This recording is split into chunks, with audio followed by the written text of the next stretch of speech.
All right. Hello, everybody. We're going to dive into chapter 1 here.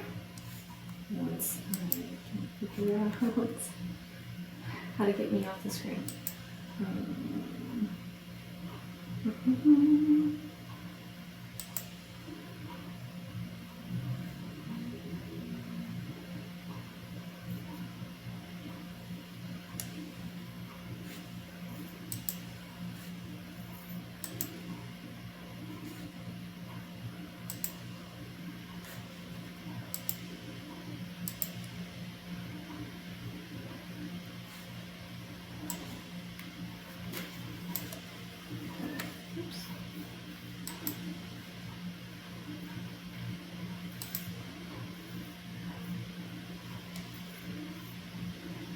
All right, here we go.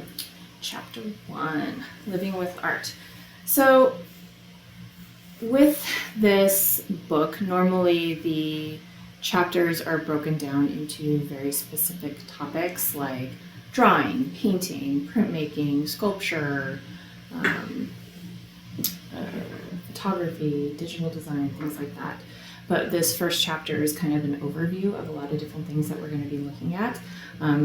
Primarily, why do artists create? What are their motivations? Why do people feel the need to leave a mark? Things like that. So I'm going to go a little bit slower on this one. I also want to just really iterate to you guys that if you take no notes on anything, I would most definitely take notes on what is going to be here on the second slide this time, called the key terms. The key terms are things that are going to come back to help you / haunt you, depending on however you want to look at it. You will be utilizing those for worksheets, for papers and the exams, for vocabulary words, things like that. So these are things that you're going to become accustomed with and hopefully better understand as the course goes on.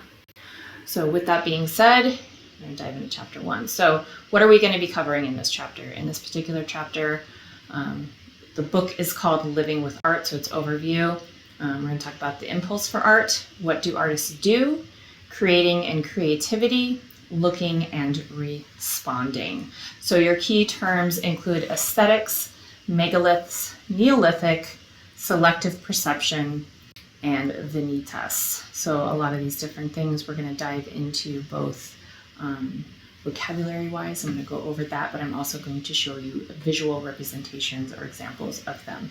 It's kind of how I set up the majority of my lectures for all the learners in the group, right? Whether you're a visual learner or not, hopefully you'll be able to better understand what it is that I'm trying to get across. So we're going to start in the world of Constantine Brancusi. Constantine Brancusi was an artist who definitely lived and breathed his art. He worked in a studio space. He also lived in that studio space, so there was no real delineation between the two. He was very much a conceptual artist. So he would come up with an idea, or he would come up with a piece and then relate it to an idea, kind of back and forth. This particular piece is called Bird in Flight. It doesn't necessarily look like a bird in flight. To me, it looks more like a feather, but it was more about the idea behind the piece than about the visual representation. A lot of different pieces that we're going to look at are going to stem the whole gamut from very representational. They look very much similar to what they're supposed to be looking like, almost photorealistic, all the way to the other end of the spectrum, which is extremely abstract. Constantine Brancusi kind of falls in that like 75% mark, right? Not fully abstract, but not instantly recognizable either. So his art shows us that art can live by letting it engage our attention, our imagination, our intelligence. Not many live with art the way that he did, but we can choose to seek out daily encounters with art. We can make it matter for thought and enjoyment and choose to let it live on in our imaginations. This artist is probably a little bit more recognizable to most of you, if not all of you. This is Vincent van Gogh. He was an artist who was working in the late 1800s.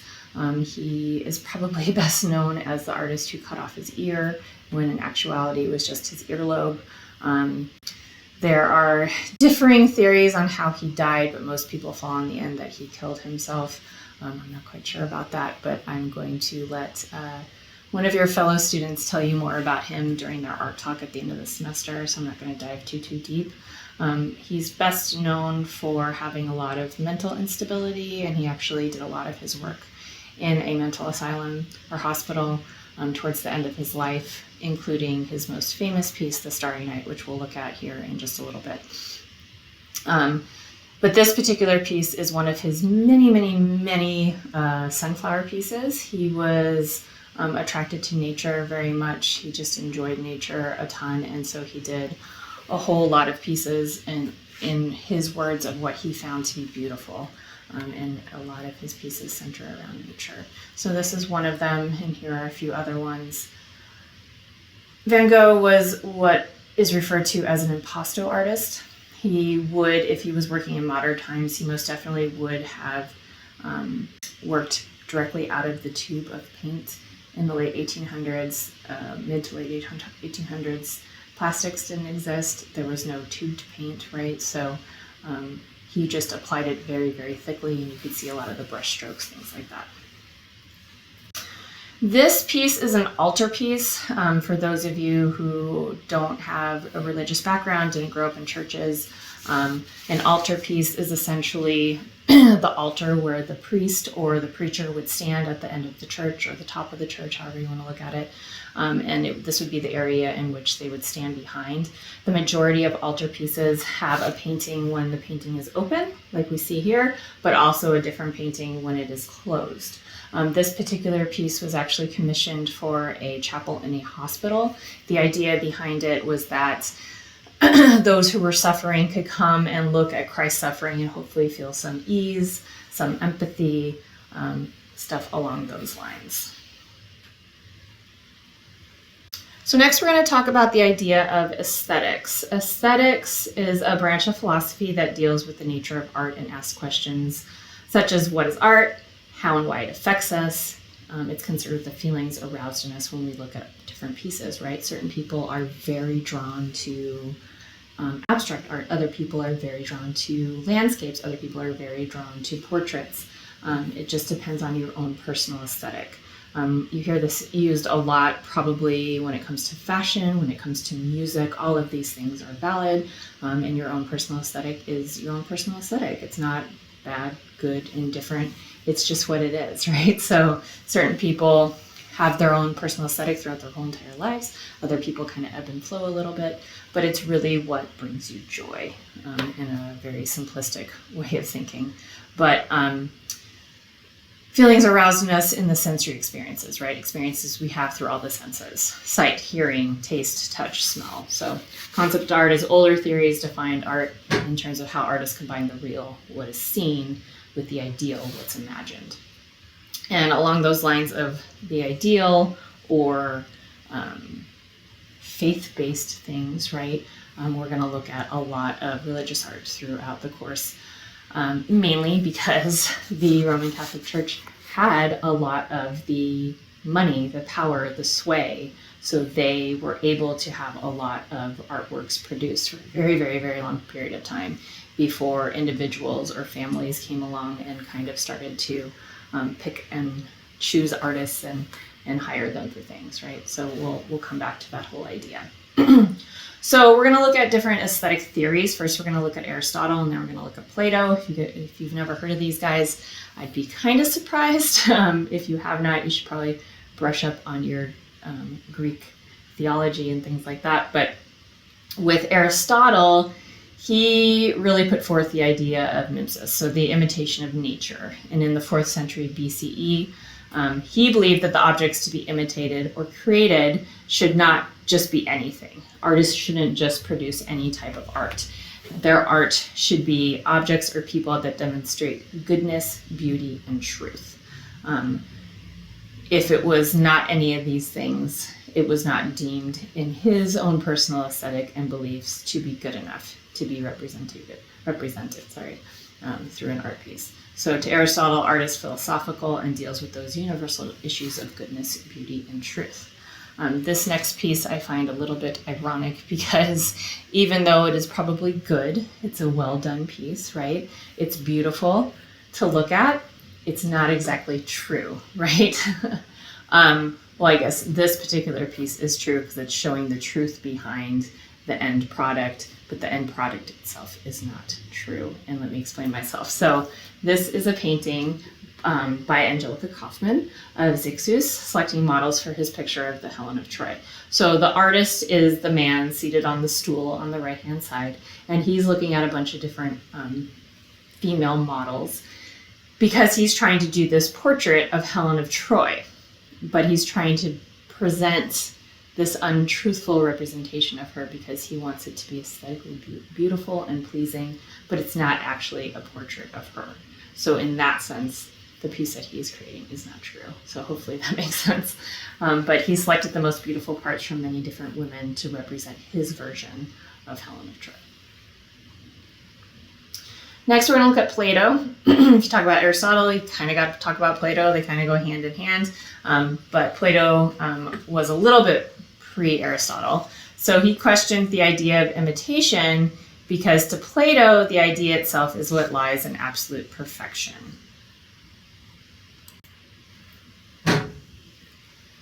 So while Plato banished art in his ideal republic, he did state that divine inspiration through an artist helps to combine the real and the ideal.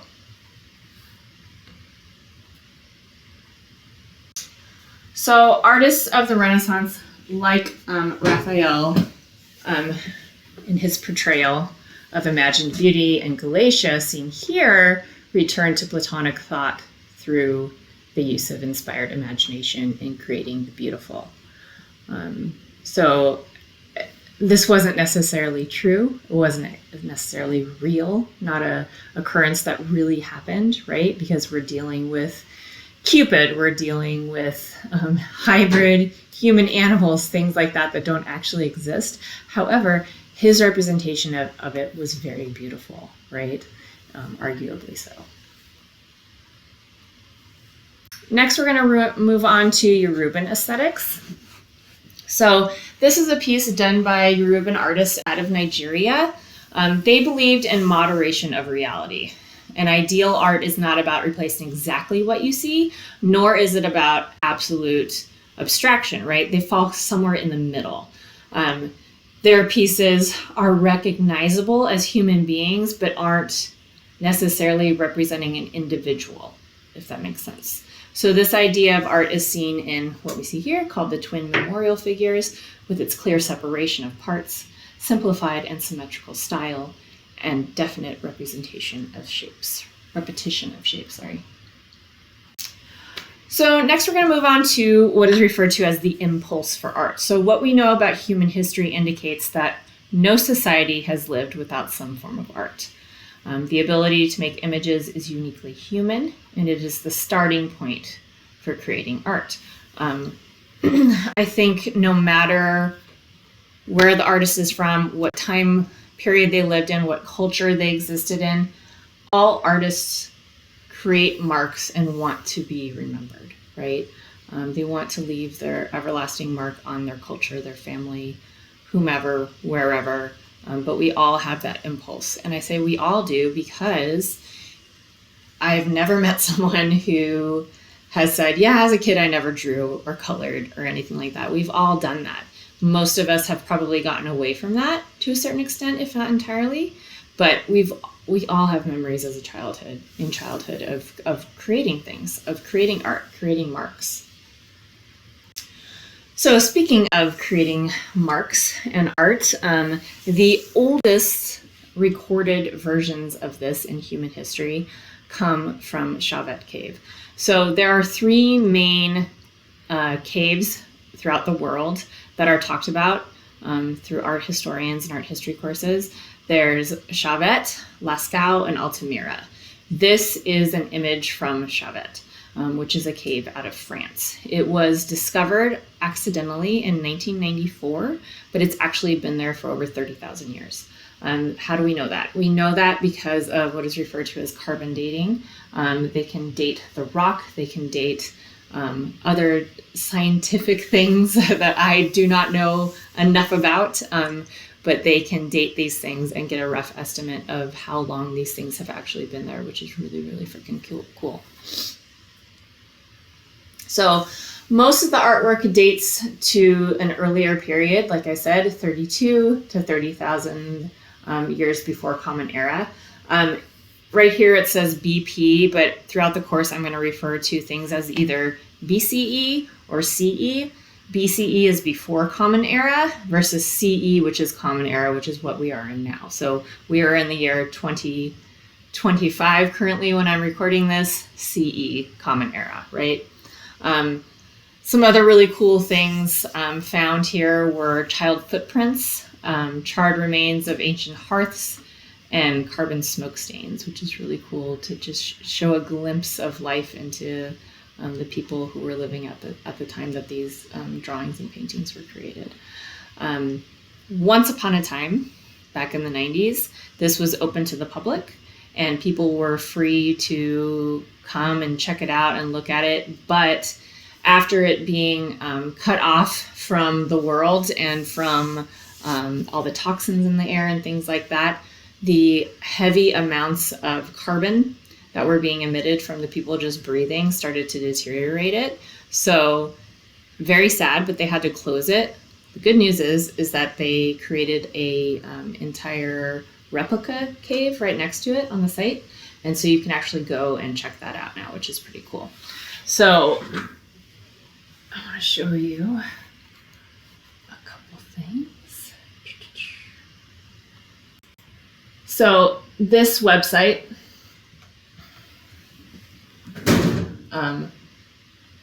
gives you an aerial view, and then you can explore the whole entire cave, which is so incredibly cool. And then it shows you right here where you're actually located in the series of tunnels and stuff, which is pretty cool. So that's just, if you just do a Google search for Chauvet, that'll bring that up. And then there is a similar one, sorry, this one's Lascaux, and then this one is Chauvet. And when you first get on there, it'll be in French, but it'll ask you to translate.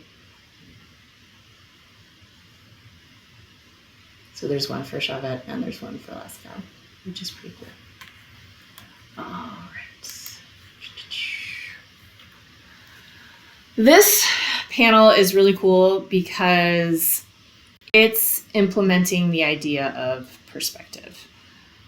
Most of you have probably heard of perspective. If you've ever taken a beginning drawing course, or maybe a drawing course in high school or even in junior high, you've probably been asked to draw with the use of perspective. Perspective basically is using a horizon line and then points to draw things dimensionally. So basically I look at perspective as changing shapes into forms. So shapes are two-dimensional objects: squares, triangles, rectangles, circles.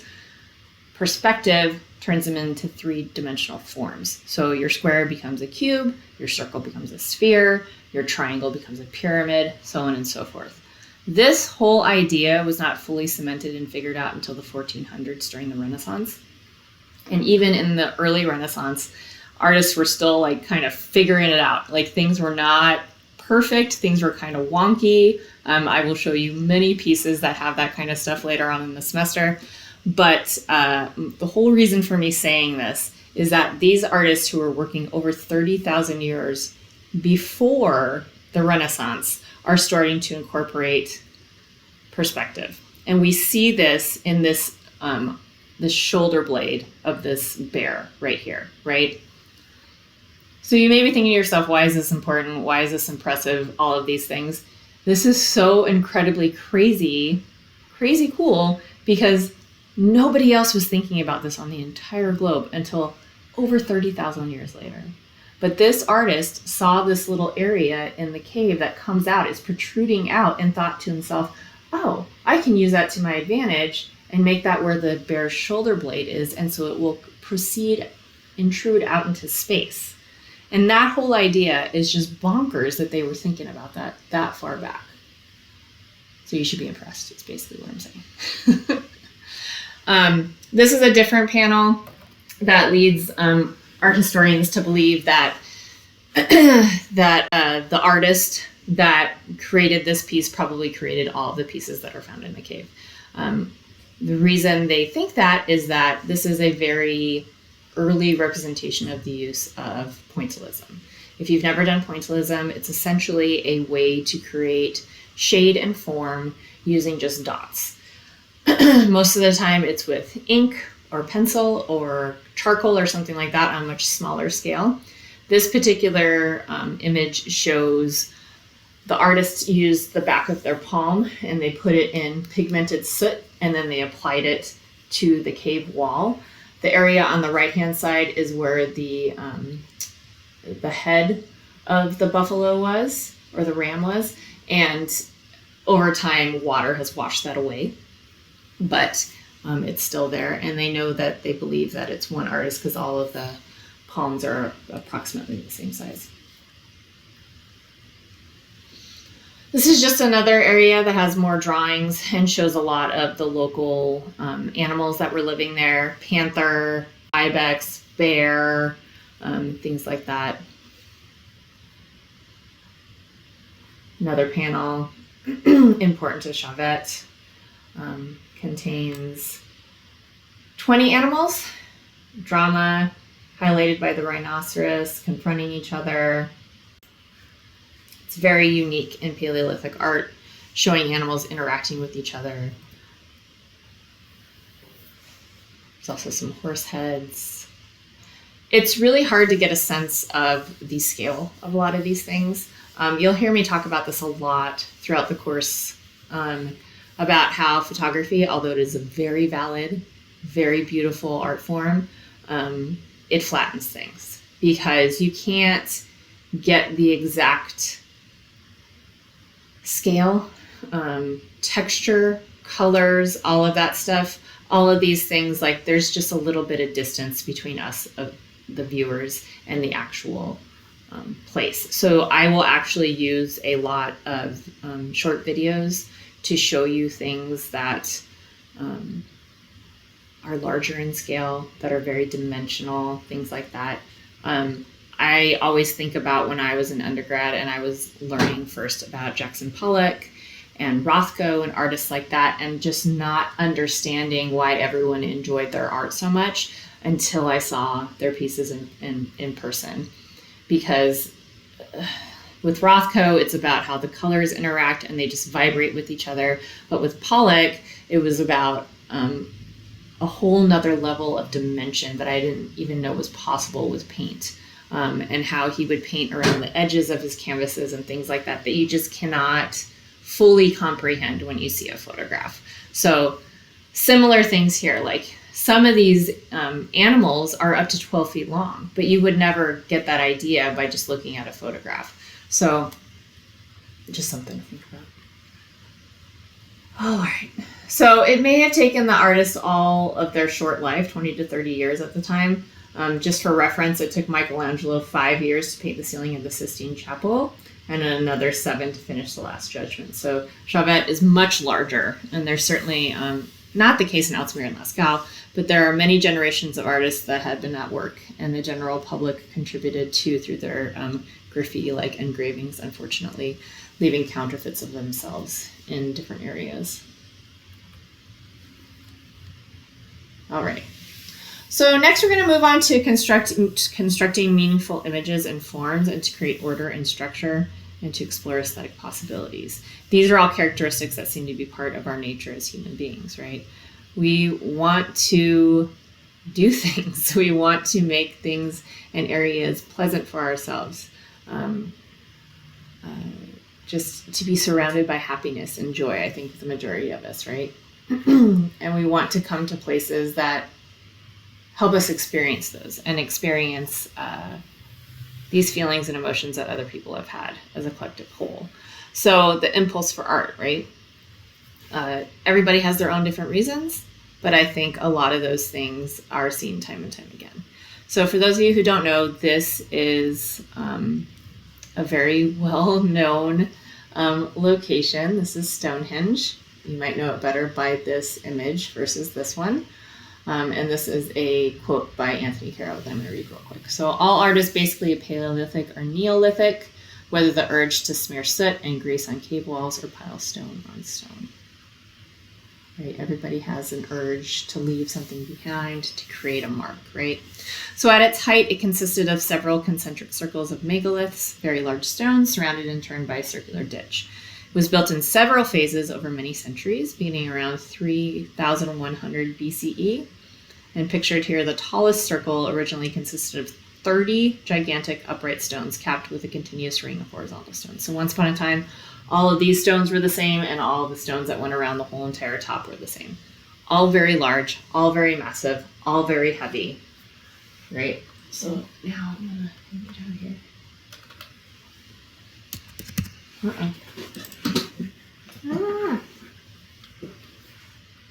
There we go. I'm going to show you a short little video.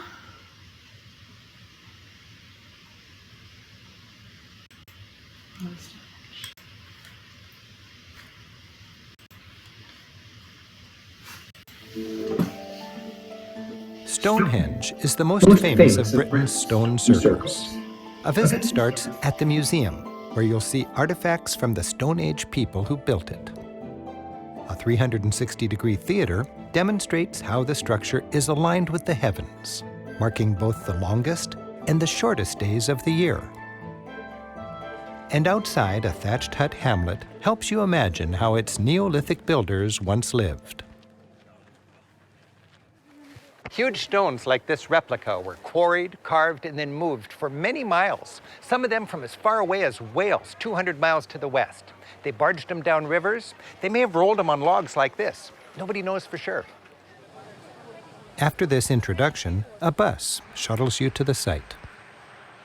Visitors are in awe as they ponder the continuously debated purposes and meaning of Stonehenge.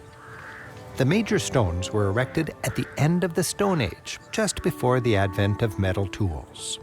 It's amazing to think that some of these cross stones have been in place for 4,500 years. Whatever its original purpose, Stonehenge still functions as a celestial calendar.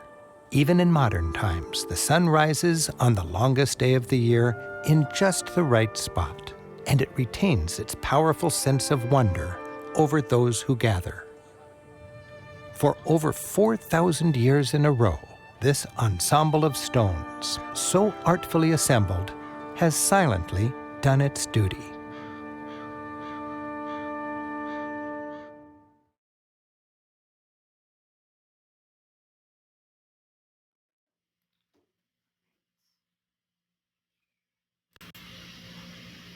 All right. So next, we're going to look at what artists do. First, they create places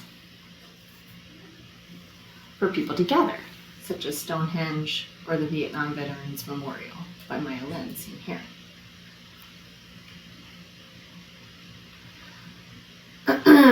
One of the things that I love most about this piece is the fact that Maya Lin was only a 20-year-old college student at the time that it was made.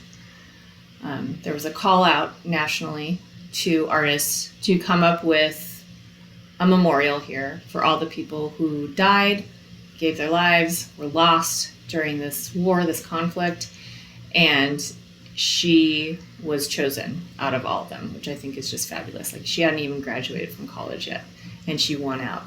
Another thing I love about this place is it's just so quiet, but it speaks so much at the same time, especially for those who had someone that they actually loved and lost. It's just a very large piece of granite, actually multiple pieces of granite, but black granite, in which names are inscribed into the pieces, and you can go there and find the name of your loved one, and that's probably a pretty powerful feeling. So Lin's task was to create a memorial that honored the human sacrifice of the war while neither glorifying nor condemning the war itself.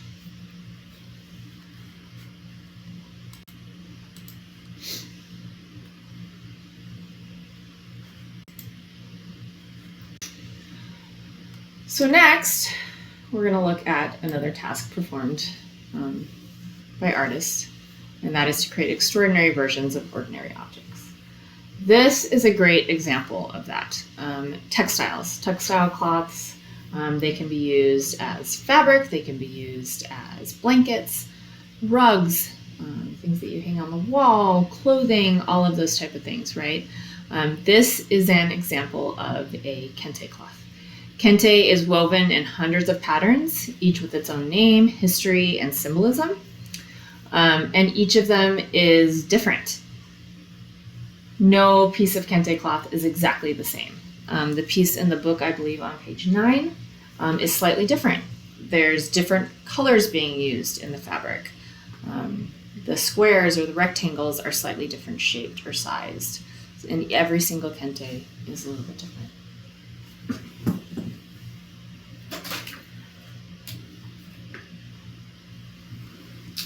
All right.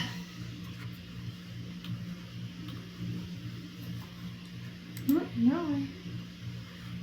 A third important task for artists has been to record and commemorate things. This particular piece reminds me very much of the biblical story of the prodigal son. If you're unfamiliar with it, basically a son goes out and does all this stuff and spends all this money, and then he comes back and he's like, I'm so sorry, I messed up, blah, blah, blah, blah. And the father, embraces him and welcomes him back into the fold.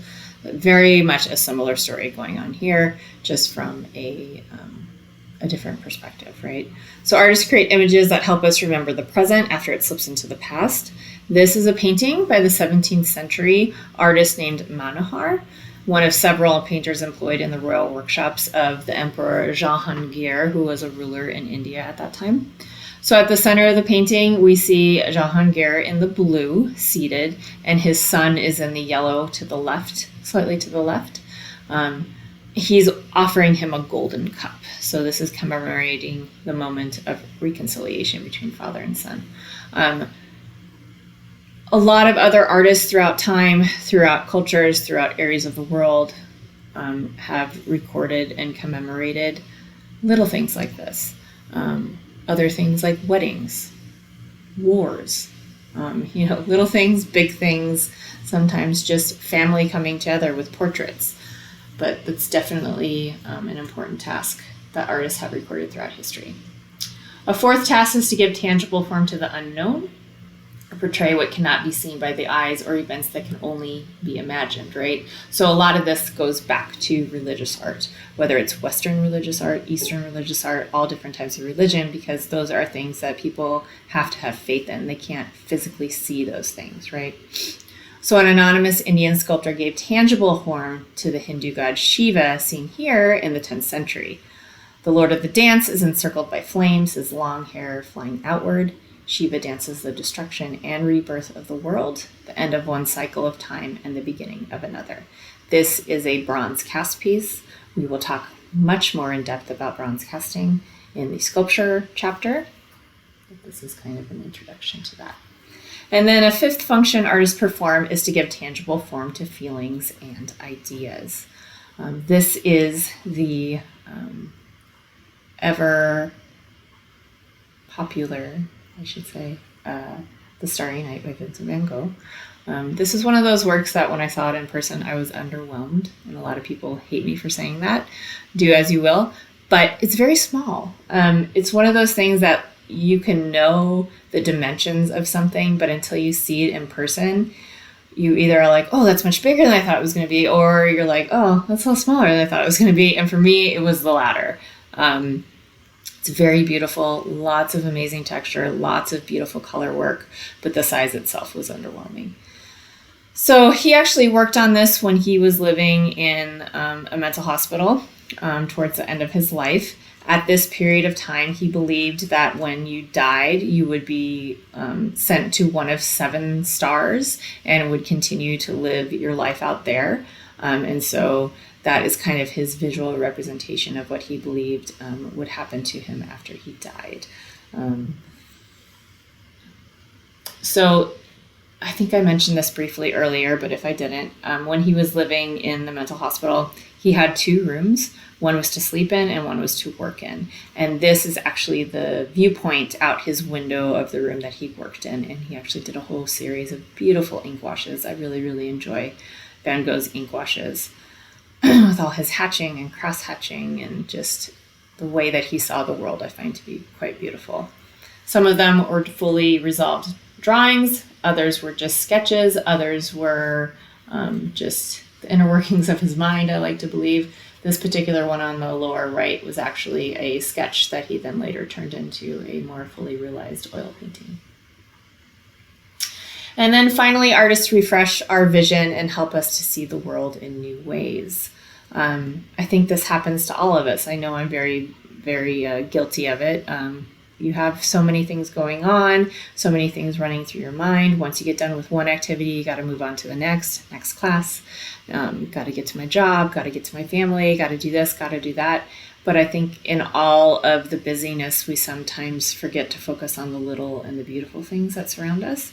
And so a lot of artists are just trying to get people to slow down and look at those things.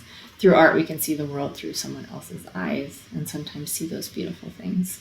So this is a great example of that. It's a piece by Ernst Haas called Peeling Paint on Iron Bench Kyoto from 1981. He's making us slow down and realize that these wet green leaves on a bench with this peeling paint is something that's really beautiful, both texturally, color-wise, all of these different things that most of us would probably walk by and not even give it a second glance and think about it for more than half a second, if I didn't think about it at all. So I really love that idea. The next piece that we're going to look at is also a piece talking about the little things, but also the big things at the same time. This was done in the Tate Modern in their larger area of the gallery. It's almost like a massive warehouse, this one section of the Tate Modern. I've been there a handful of times, and sometimes it's very sparse with the things that are in there, like with shibboleth, and sometimes it's just packed to the gills, and it's like multiple stories tall. This title itself comes from a biblical story in which a community used the word shibboleth to determine who belonged and who did not. And together with the title, the cracked floor's seeming instability helps viewers see and feel what life is like under unstable and uncertain conditions. But to talk about that further, I'm actually going to let Doris Salcedo, the artist herself, tell you about it, because I think it's much more meaningful hearing it come from her. So let me try to pull that up.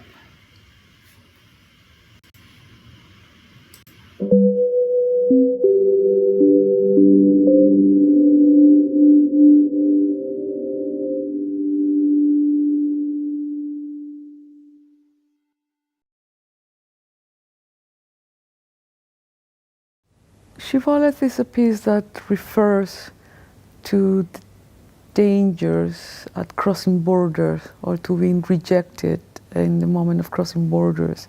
So I am making a piece about people who had been exposed to extreme experience of racial hatred and subjected to inhuman conditions in the first world. This piece is trying to introduce into the turbine hall another perspective. And the idea is that we all look down and maybe try to encounter the experience of these people that I've been referring to, somewhere hidden within this deep division that is being generated in the turbine hall. The presence of the immigrant is always unwelcome. The presence of the immigrant is seen as jeopardizing the culture of Europe. Europe is being seen as a homogeneous society, a democratic society that has learned through centuries of development, has learned to resolve the issues through dialogue. And if that is the case, then where do we place these outbreaks of racial hatred? So I think the society is not so homogeneous and is not so democratic, and there is some people that are experiencing that. So whenever the world, the earth opened in the first world, there is mesh keeping people out or inside, as you want to see it. Anyway, keeping people away. So it's a piece that is both in the epicenter of catastrophe, and at the same time, it is outside catastrophe. As you look in, you can see, you can get the feeling of catastrophe in there, but nonetheless, outside is quite subtle. And I wanted a piece that intrudes in the space, that it is unwelcome, like an immigrant that just intrudes without permission, just gets in slowly, and all of a sudden it's there, and it's a fairly big presence. I believe every work of art is political, because every work of art is breaking new ground, and it's in a way against the status quo. So every work of art, the nature of art is political. Abstract art, all of it is political from my point of view. My work is, because of where I come from, because I come from a country that is in the middle of a conflict, very intense war, and I have always seen conflict, and I have always seen the world from the other perspective, from the perspective of the defeated people, not from the perspective of the triumph. It's not, I don't see this piece as an attack. I just think that it is a reminder. I want to bring into the consensus of everything is well, we are all happy. I want to bring a question mark, a disruption, not only in the space, but also in time.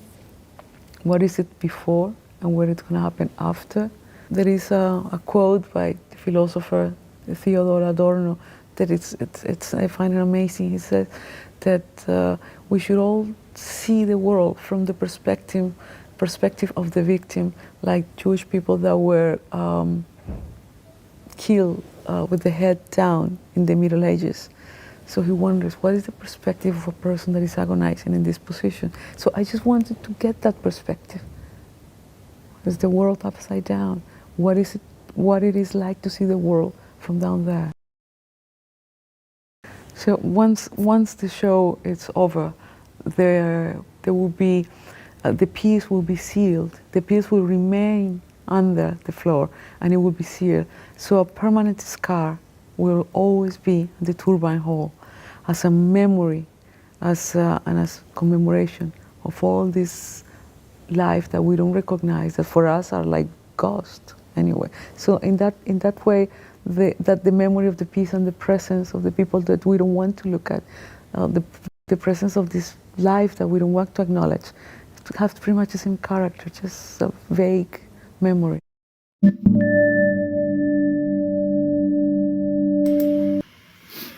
All right. So next we're going to talk about creating and creativity. So creativity is a word that comes up often when people talk about art, right? I mean, why wouldn't it? But what is creativity exactly? Are we born with it? Can it be learned? Can it be lost? Are artists more creative than other people? If so, did they get that? How did they get that way? There's a whole series of answers that people could probably give you, but in a nutshell, I basically believe that if you have a passion for something and you practice it, you're going to get better at it, right? I always tell my drawing and painting students, I'm like, practice makes better. It doesn't necessarily make perfect, but it does make better. But I think passion is the number one influencer in things like this. If you really have a passion for something and you really want to push yourself and go for it, you're gonna get better, right? Some people, all of us create art when we're small. It's just a matter of whether you continue to do so and you seek out instruction and you seek out getting better at something. That'll determine whether or not you're going to get better at it, right? All right, so this is kind of not necessarily important. I just find it interesting. I'm not going to test you guys on it or anything, but recently advances in brain monitoring and imaging technologies have allowed neuroscientists to investigate creativity from their own point of view with interesting, although not really conclusive results, right? So MRIs are used to monitor white brain matter, tissue that transmits signals from one area of the brain to another. And one group of researchers discovered that nerve traffic or signal transmissions in a creative brain are slower and more meandering in key areas. So perhaps allowing more novel and varied ideas to link up. I'm not sure. I'm not saying that's definitive, but I do find it to be interesting. Another thing that I find to be pretty interesting is that most artists have these 8 things in common.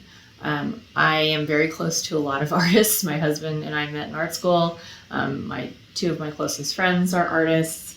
I am surrounded by a lot of artists in my daily life, and I think 1 through 7 are pretty much spot on. Number 8 is hit or miss. So artists are devoted to visual creativity, and creative people in general tend to possess certain traits, right? Sensitivity, heightened awareness to others' emotions, your own emotions, things like that. Flexibility, the ability to adapt to new possibilities. Originality, creative problem solving. Playfulness, humor, and experimentation. Productivity, the ability to generate ideas. Fluency, the free flow of ideas. And analytical skills, the ability to explore problems and problem solving, things like that. Whereas number 8, not always the same. I love organization. It's one of my favorite things to do. Everything to have its own place. You can ask my kids.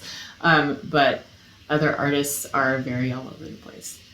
It just depends. I feel like it's one or the other. There's no real in between. All right, so now we're going to talk about looking and responding. So the key to looking at art is to become aware of the process of looking. And this is one of the things that the main thing that I really hope you guys take away from this course, that at the end of the course, you can go to a museum or a gallery and look at a piece of art and feel confident in what you're looking at and what you're seeing and understand it to a certain degree. And what do I mean by that?